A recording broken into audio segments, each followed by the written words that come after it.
নমস্কার, সুরজিৎ মান্না ক্রিয়েশনস চ্যানেলের পক্ষ থেকে তোমাদের সবাইকে সুস্বাগতম। আশা করি তোমরা সকলে ভালো এবং সুস্থ আছো। আমি তোমাদের জন্য এই ভিডিওটিতে তুলে ধরছি 2025 সালের ক্লাস 7 তথা সপ্তম শ্রেণীর ফার্স্ট ইউনিট টেস্ট তথা প্রথম পর্যায়ক্রমিক মূল্যায়নের জন্য রায় ও মার্টিনের প্রশ্ন বিচিত্রা থেকে ইতিহাস বিষয়ের এক সেট প্রশ্নপত্রের সম্পূর্ণ সমাধান করছি।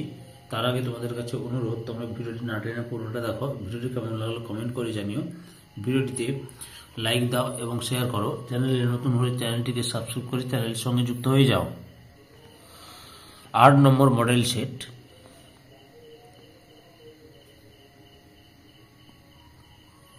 কামরাবাদ উচ্চ বিদ্যালয় এবং বোলফুল গার্লস হাই স্কুল, এই দুটো স্কুলের প্রশ্নপত্রের সেটটি আলোচনা করছি। একে দাগে সঠিক উত্তরটি নির্বাচন করো। প্রথম প্রশ্ন, উত্তর ও দক্ষিণ রাঢ়ের মাঝের সীমানা ছিল অপশন বিতে অজয় নদ। 2 নম্বরে বাংলাদেশ স্বাধীন দেশের মর্যাদা পায় অপশন বিতে 1971 খ্রিস্টাব্দে। 3 নম্বরে সকলোত্তর পথনাথ উপাধি ছিল অপশন বিতে হর্ষবর্ধনের। 4 নম্বরে সুলতানি যুগের একজন ঐতিহাসিক ছিলেন অপশন সিতে ইখতিয়ার উদ্দিন মোহাম্মদ বখতিয়ার খলজি। 5 নম্বরে পাল ও সেন যুগে জমিতে মূল অধিকার ছিল অপশন এতে কৃষকের। 6 নম্বরে দানসাগর ও অদ্ভুত সাগর বই দুটি লেখেন অপশন বিতে বল্লাল সেন। 2 দাগে একটি বাক্যে উত্তর দাও, যে কোনো 4টি। প্রথম প্রশ্ন, তরাইনের দ্বিতীয় যুদ্ধ কবে হয়েছিল? 1192 খ্রিস্টাব্দে। 2 নম্বরে আবুল ফজলের লেখা বইয়ের নাম কি? আইন ই আকবরী। 3 নম্বরে শশাঙ্কের রাজধানী কি ছিল? কর্ণ সুবর্ণ। 4 নম্বরে পাল বংশের প্রতিষ্ঠাতা কে ছিলেন? গোপাল। 5 নম্বরে কনিষ্ক কোন বংশের শাসক ছিলেন? কুষাণ রাজবংশের। 6 নম্বরে চেট্টি কাদের বলা হতো? দক্ষিণ ভারতের বণিকদের বলা হতো। 3 দাগে 2-3টি বাক্যে যে কোনো 2টি প্রশ্নের উত্তর দাও। প্রথম প্রশ্ন, আমাদের রাজ্য পশ্চিমবঙ্গ কিভাবে গঠিত হয়েছিল? 1947 খ্রিস্টাব্দে 15ই আগস্ট আমাদের দেশ ভারত স্বাধীন হয়। এই সময় থেকে পশ্চিমবঙ্গ স্বাধীন ভারতের একটি অঙ্গরাজ্য। স্বাধীনতা লাভের পর পশ্চিমবঙ্গ বঙ্গ, বাংলা বা বেঙ্গল এর অংশ ছিল। 1947 খ্রিস্টাব্দে দেশভাগের সময় বাংলা ভাগ হয় এবং বাংলার পূর্বভাগ নতুন দেশ পাকিস্তানে চলে যায়।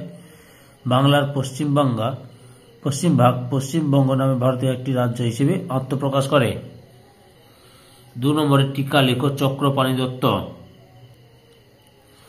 চক্রপাণি দত্ত ছিলেন পাল যুগের একজন বিখ্যাত চিকিৎসা বিজ্ঞানী। জন্মস্থান, চক্রপাণি দত্ত সম্ভবত বীরভূম জেলায় জন্মগ্রহণ করেছিলেন। কৃতিত্ব, তিনি প্রাচীন ভারতের বিখ্যাত চিকিৎসা বিজ্ঞানী চরক ও সুশ্রুতের রচনার উপর টিকা লিখেছিলেন। তিনি চিকিৎসা বিষয়ে বিখ্যাত গ্রন্থ চিকিৎসা সংগ্রহ রচনা করেছিলেন। তাছাড়া ঔষধের উপাদান, বিশেষ গাছগাছড়া নিয়েও তিনি বই লিখেছিলেন। 3 নম্বরে টিকা লেখো। চর্যাপদ। খ্রিস্ট 8ম থেকে দ্বাদশ শতকের মধ্যে বৌদ্ধ সিদ্ধাচার্যরা যে কবিতা ও গান রচনা করেছিলেন সেগুলিকে চর্যাপদ বলা হয়। আচার্য হরপ্রসাদ শাস্ত্রী নেপাল থেকে চর্যাপদের পুঁথি উদ্ধার বা আবিষ্কার করেছিলেন। চর্যাপদ রচনা করেন বৌদ্ধ সিদ্ধাচার্যরা। বৌদ্ধ সিদ্ধাচার্যদের মধ্যে উল্লেখযোগ্য হলেন লুইপাদ, সরহপাদ, কান্যপাদ, ভূসুকপাদ প্রমুখ। টিকা লেখ। অতীশ দীপঙ্কর। বাঙালি বৌদ্ধ আচার্যদের মধ্যে সবচেয়ে বিখ্যাত শ্রেষ্ঠ পণ্ডিত ছিলেন। এখান থেকে শুরু করে আজও বৌদ্ধদের কাছে তীর্থক্ষেত্র এত পর্যন্ত লিখবে। বুঝতে পেরেছ? এখান থেকে শুরু করবে, এত পর্যন্ত লিখবে। 4 দাগে 4-5টি বাক্যে প্রশ্নগুলির উত্তর দাও। প্রথম প্রশ্ন, কোরআন বা কাবা সম্পর্কে আলোচনা করো। কোরআন হলো ইসলাম ধর্মের পবিত্র ধর্মগ্রন্থ। কাবা মক্কায় মসজিদ ই হরম নামক মসজিদের মাঝখানে একটি পবিত্র ভবন আছে, তার নাম কাবা। এর আরেক নাম বাইতুল্লাহ। ইসলাম ধর্মের প্রচারের আগে থেকে আরবের অধিবাসীদের পবিত্র তীর্থক্ষেত্র ছিল কাবা শরীফ। এই কাবা শরীফ পরবর্তীকালে ইসলাম ধর্মের পবিত্র তীর্থক্ষেত্র হয়ে ওঠে। পরের প্রশ্ন 2 নম্বরে পাল ও সেন যুগের কর ব্যবস্থা সম্পর্কে আলোচনা করো। পাল ও সেন রাজারা প্রজাদের কাছ থেকে নানা ধরনের কর আদায় করতেন। কৃষি কর, রাজারা কৃষি থেকে উৎপন্ন ফসলের 1/6 অর্থাৎ 1/6 ভাগ কৃষকদের কাছ থেকে আদায় করতেন। বাণিজ্য কর, রাজারা ব্যবসা বাণিজ্য করার জন্য বণিকদের কাছ থেকে কর আদায় করতেন।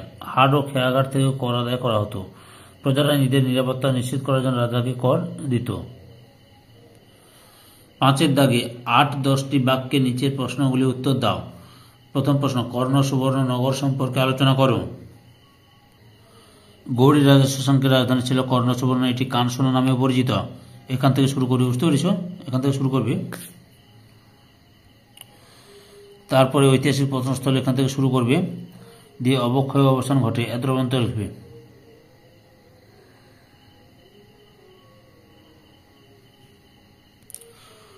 অথবাতে দেখো ত্রিশক্তি সংগ্রাম সম্পর্কে যা জানা লেখো। প্রাচীন ভারতের ত্রিশক্তি সংগ্রাম এখান থেকে শুরু করো। হর্ষবর্ধনের পরবর্তীকালে এতটুকু দূর পর্যন্ত লেখো। পরবর্তী অংশ তোমাদের সামনে তুলে ধরছি বা দেখাচ্ছি। এরপরে আবার এখান থেকে শুরু করবে, কোনো যে রাজনৈতিক গুরুত্ব বৃদ্ধি পায়, এবং লাস্ট বৈদেশিক আক্রমণের পথ সুপ্রশস্ত করে এতটা পর্যন্ত লিখবে।